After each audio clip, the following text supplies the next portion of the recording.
का जुल्म और सितम रूहों पे होता है, तो सतगुरु पीर फकीर आते हैं, संत आते हैं, भगवान उन्हें भेजता है कि जाओ मेरी औलाद को समझाओ। पर जब औलाद ही सारा दिन पकने वाले दूध की तरह कड़कड़ के लाल हो जाए, ये समझने लग जाए कि मैं तो अपने सतगुरु को, अल्लाह राम को ही बुद्धू बना सकता हूं, तो समझो उसका बुरा समय आने वाला है।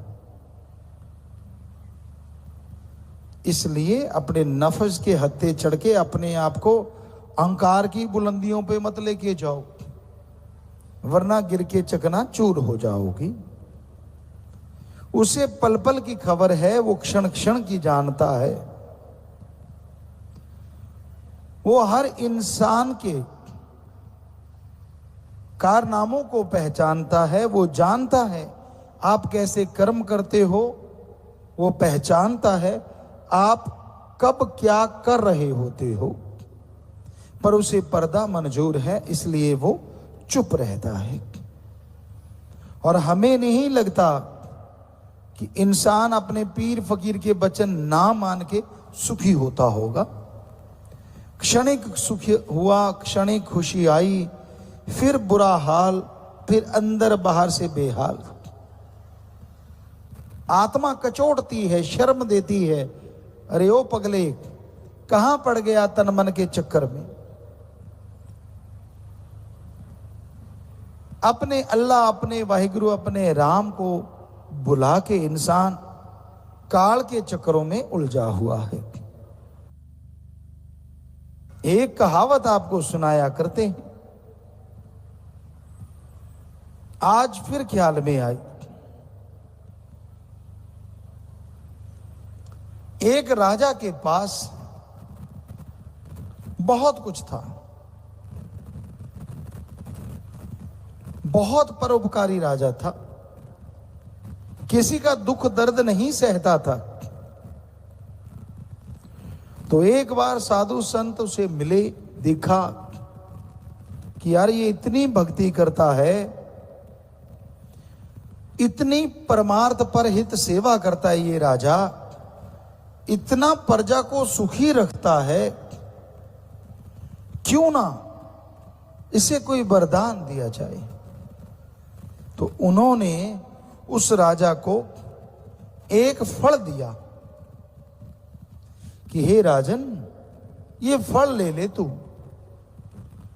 अगर खाएगा तो 9/9 हमेशा जवान रहेगा। तू इतनी समाज की सेवा करता है, इतना ख्याल रखता है प्रजा का। तो राजा ने वो फल ले लिया, पर वो राजा में एक बात थी, वो अपनी महारानी से बेइंतहा मोहब्बत करता था, बहुत बहुत ज्यादा प्यार करता था। तो राजा ने वो फल अपनी महारानी को दिया कि भाई तू चिर जौवन, हमेशा नवजौवन रहना, ये फल खा ले। रानी ने फल ले लिया, कुछ दिन बीते,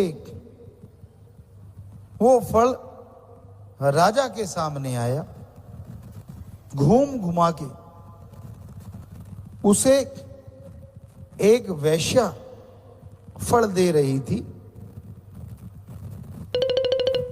राजा हैरान रह गया, ये फल तो महारानी को दिया था और ये फल मुझे एक वैश्या दे रही है।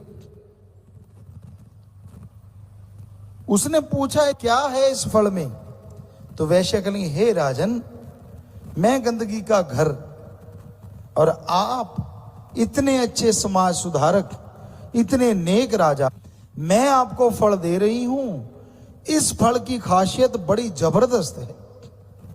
राजा कहने लगा क्या? कहने लगे इसे जो खाएगा वो हमेशा नवजौवन, चिर जौवन रहेगा, जवान रहेगा, बूढ़ा नहीं होगा। कई यूट्यूबर्स अपना चैनल स्टार्ट करते समय शॉर्ट वीडियोस बनाते हैं, उनके लाइक्स भी आते हैं, सब्सक्राइबर्स भी आते हैं, और जैसे ही वो लॉन्ग वीडियोस